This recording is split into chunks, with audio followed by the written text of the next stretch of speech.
Hello everyone, I am Vinita Sharma. You all are welcome in Economic शाला. So आज हम पढ़ेंगे law of demand.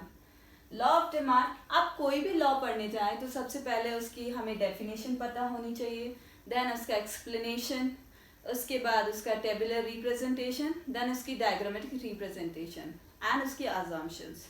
ठीक है, जब हम ये सारी चीज़ें बता देते हैं तब जाके हमारा लॉ कंप्लीट होता है. चाहे कोई सा भी लॉ हो, चाहे law of supply, law of marginal utility, चाहे लॉ ऑफ डिमांड. तो देखते हैं हम कैसे होता है. ठीक है, हमने इसकी डेफिनेशन यहाँ लिख रखी है, आओ देखते हैं. Definition, it's a qualitative statement. ये क्या है? क्वालिटेटिव स्टेटमेंट जो बता रहा है कोई दो कंपोनेंट है जिनके बीच में चेंज हो रहा है. कितना चेंज हो रहा है वो हमें नहीं बताता. Then which shows inverse relationship. Inverse relationship क्या होता है कि कोई एक बढ़ रहा है तो दूसरा घट रहा है, कोई घट रहा है तो दूसरा बढ़ रहा है. ये होती है इनवर्स रिलेशनशिप, मतलब ऑपोजिट चलते एक दूसरे के. अब दो कंपोनेंट कौन कौन से हैं? Price and quantity demanded. ये दो कंपोनेंट के बीच में इनवर्स रिलेशनशिप बताता है. ठीक है. सीट्रस पैराबिस, जिसमें अदर थिंग बीइंग इक्वल, जिनके बीच में कोई चेंज नहीं हो रहा, अदर थिंग्स जो भी है वो हमारी रिमेन कांस्टेंट. ये law of demand is given by Alfred Marshall. Alfred Marshall ने इसे दिया था, एक्सप्लेन किया था अपने बुक के अंदर, प्रिंसिपल ऑफ इकोनॉमिक्स. सो हम इसका एक्सप्लेनेशन बॉक्स देख लेते हैं तो आपको और अच्छे से समझ में आएगा.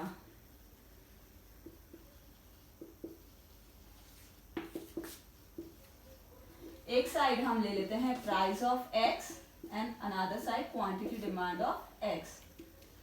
मान लो किसी चीज की प्राइस इंक्रीज हो जाती है तो क्या आप उसकी क्वांटिटी की जो डिमांड है वो ज्यादा करेंगे? हम उसकी डिमांड कम करेंगे.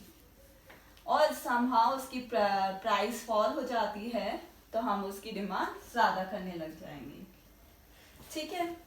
Now assumptions. हर लॉ की कुछ ना कुछ अजम्पशंस होती है. इसकी अजम्पशंस क्या है? जो भी हमने डिटर्मिनेंट्स किए थे लास्ट क्लास के अंदर वो सब यहाँ पे हम कांस्टेंट रख देंगे. तो कौन कौन से थे? इनकम ऑफ कंज्यूमर, इनकम थी जो वाई से डिनोट की थी, वो कांस्टेंट रहेगी. Then price of related goods.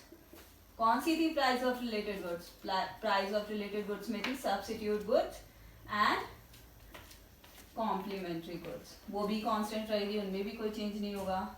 Taste and preferences are remain constant. जो हमारे टेस्ट एंड प्रेफरेंसेस है, जो भी ट्रेंड, कोई चेंजेस नहीं होंगे. जो खरीद रहे हैं वैसा का वैसा ही रहेगा. नाउ टाइम, फ्यूचर एक्सपेक्टेशंस की फ्यूचर में प्राइस राइज या फिर कम होने के चांसेस नहीं रहेंगे. तो ये सब क्या रहेंगी? ये सब कांस्टेंट रहेगी, इनमें कोई चेंज नहीं होगा, एज इट इज रहेगी. ठीक है. क्या क्या रहेगी? Income, price of related goods, taste and preference, time and future expectations. ये सब हम इनको क्या मान के चलेंगे कि इनमें कोई चेंज नहीं होगा. अब हम देखते हैं इसकी टेबल या स्केड्यूल, जिससे हमें और क्लियर हो जाएगा ये लॉ. Tabular representation.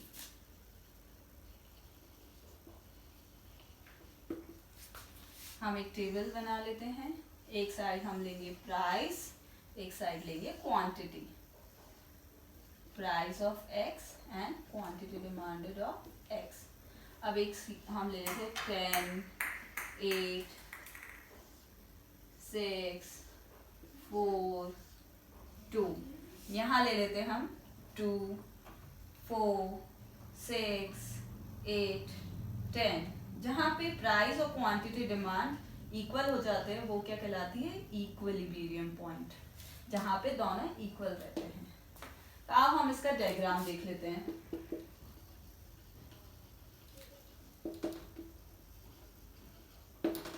आप इसे चाहो तो फ्री हैंड से भी बना सकते हैं. मैं आपको फ्री हैंड से ड्रॉ करके दिखा सकती हूँ पहले, देन हम इसको इस टेबल के अकॉर्डिंग भी ड्रॉ कर लेंगे.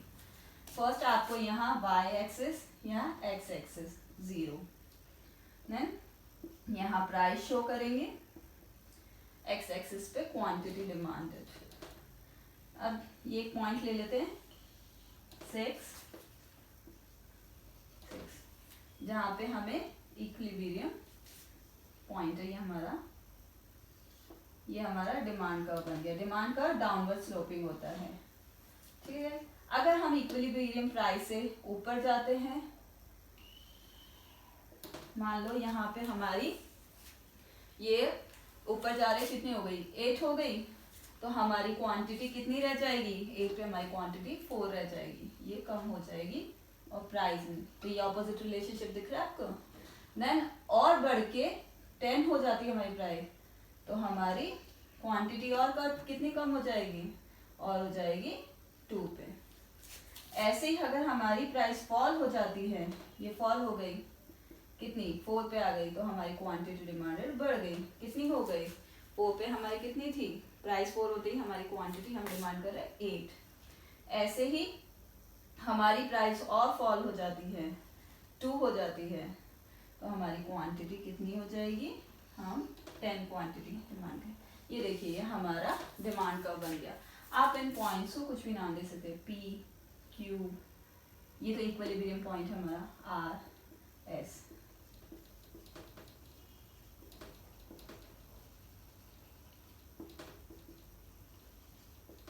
ठीक है, आई होप आपको ये अच्छे से समझ में आया होगा। डीडी हमेशा जो ये डीडी है ये डिमांड कर्व है, ये हमेशा नेगेटिवली स्लोप्ड होता है। नेगेटिवली स्लोप मतलब ये डाउनवर्ड स्लोपिंग होता है। ये डाउनवर्ड स्लोपिंग का मतलब है कि कोई एक बढ़ रहा है तो दूसरा घट रहा है, ये इनवर्स रिलेशनशिप शो करता है। ये क्यों, क्या शो करता है, क्यों, कौन से फैक्टर्स हैं जिनकी वजह से ये डाउनवर्ड स्लोपिंग होता है डिमांड का, ये हम नेक्स्ट क्लास के अंदर जानेंगे। So thank you guys for listening me. Have a nice day. Bye bye.